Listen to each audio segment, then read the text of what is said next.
M Jinadevan സ്മാരക പഠന ഗവേഷണ കേന്ദ്രം തയ്യാറാക്കിയ ഇടുക്കി പോരാട്ടങ്ങളുടെ ചരിത്രഭൂമി എന്ന പുസ്തകം പ്രകാശിതമായി.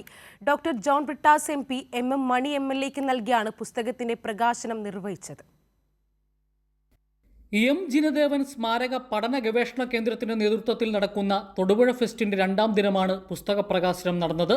കഴിഞ്ഞ വർഷം ചെറുതോണിയിൽ വെച്ച് നടന്ന ജില്ലാ മഹോത്സവത്തിൽ അവതരിപ്പിച്ച പ്രബന്ധങ്ങളെ ക്രോഡീകരിച്ചാണ് ഇടുക്കി പോരാട്ടങ്ങളുടെ ചരിത്രഭൂമി എന്ന പുസ്തകം തയ്യാറായിരിക്കുന്നത്. UDF മലയോര സംരക്ഷണ ജാഥ എന്ന പേരിൽ തട്ടിപ്പിനൊരുങ്ങുമ്പോൾ ആരാണ് കേരളത്തിലെ കാർഷിക മേഖലയുടെ തകർച്ചയ്ക്ക് കാരണമെന്ന് ജനങ്ങൾ കോൺഗ്രസുകാരെ ബോധ്യപ്പെടുത്തണമെന്ന് പുസ്തകം പ്രകാശനം ചെയ്തുകൊണ്ട് ഡോക്ടർ ജോൺ ബ്രിട്ടാസ് MP പറഞ്ഞു. 1972 ഇന്ദിരാഗാന്ധി കൊണ്ടുവന്ന വന്യമൃഗ സംരക്ഷണ നിയമം പിന്നീട് വന്ന എല്ലാ ഗവൺമെന്റുകളും, കോൺഗ്രസ് ഗവൺമെന്റുകളും 2 തവണ BJP ഗവൺമെന്റും അതിൻ്റെ കടുപ്പം വർദ്ധിപ്പിച്ചു. 2022 ഈ ബില്ല് രാജ്യസഭയുടെ പരിഗണനയ്ക്ക് വന്നപ്പോൾ, അതായത് ഏതെങ്കിലും ജീവിയെ ക്ഷുദ്രജീവിയായി പ്രഖ്യാപിക്കാനുള്ള അധികാരം സംസ്ഥാന ഗവൺമെന്റിന് നൽകണം. വയനാടിൻ്റെ MP ആയിരുന്ന രാഹുൽ ഗാന്ധി ഒരു തവണ പോലും ഇത് സംബന്ധിച്ചൊരു ചോദ്യം ഉന്നയിക്കുകയോ ഇത് സംബന്ധിച്ചൊരു നിവേദനം കേന്ദ്രത്തിന് സമർപ്പിക്കുകയോ ചെയ്തിട്ടില്ല.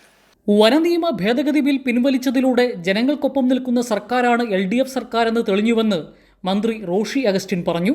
ജനങ്ങൾക്ക് നേരിടുന്ന ബുദ്ധിമുട്ടുകളെ ഓരോന്നായി എടുത്ത് മാറ്റി കൊണ്ടുപോകാൻ കഴിയുന്നത് വിദ്യാഭ്യാസ പരിഷ്കാരം എടുത്താൽ, സാമ്പത്തിക പരിഷ്കാരങ്ങൾ എടുത്താൽ, ആരോഗ്യ മേഖല എടുത്താൽ ഓരോന്നേ കാണാൻ കഴിയില്ലേ. മലയോര കർഷകരെ സംരക്ഷിക്കുന്നില്ല. ഞാൻ തിരിച്ചു, എവിടെയാണ് സംരക്ഷിക്കാത്തത്? മലയോര കർഷകരുടെ സംരംഭം, മലയോര കർഷകരെ സംരക്ഷിക്കുന്നതിനുള്ള ദൗത്യമേറ്റെടുക്കാൻ ഏത് പാർട്ടിക്കാ ചീട്ടെഴുതേണ്ട ഗതികളും കേരള കോൺഗ്രസ് പാർട്ടിക്കുണ്ടോ? ഞങ്ങൾ ആത്മാഭിമാനത്തോടെ പറഞ്ഞു, കേരള കോൺഗ്രസും മലയോര കർഷകരെയും കേരളത്തിലെ ജനങ്ങളെ മാറോട് ചേർത്ത് പിടിച്ച ഒരു സർക്കാരാണ് സഖാവ് പിണറായിയുടെ സർക്കാർ എന്ന് അഭിമാനത്തോടെ ദിവസമേ പറഞ്ഞു. ചരിത്രത്തെ തെറ്റായി അവതരിപ്പിച്ച് വർഗീയവാദികൾ പിടിമുറുക്കുന്ന കാലത്ത് നാടിന്റെ യഥാർത്ഥ ചരിത്രം പഠിക്കേണ്ടതും പഠിപ്പിക്കേണ്ടതും പ്രധാനമാണെന്ന് ദേശാഭിമാനി ചീഫ് എഡിറ്റർ പുത്തലത്ത് ദിനേശൻ പറഞ്ഞു. KK Jayachandran, CV Varghese, R Thilakan, Kanchiyar Rajan തുടങ്ങിയവർ സംസാരിച്ചു. തൊടുപുഴ ഫെസ്റ്റിന്റെ ഭാഗമായി ഒരുക്കിയിരിക്കുന്ന സായാഹ്ന കലാപരിപാടികളിലേക്ക് ആയിരക്കണക്കിന് ജനങ്ങളാണ് ഒഴുകിയെത്തുന്നത്. കൈരളി ന്യൂസ്, ഇടുക്കി.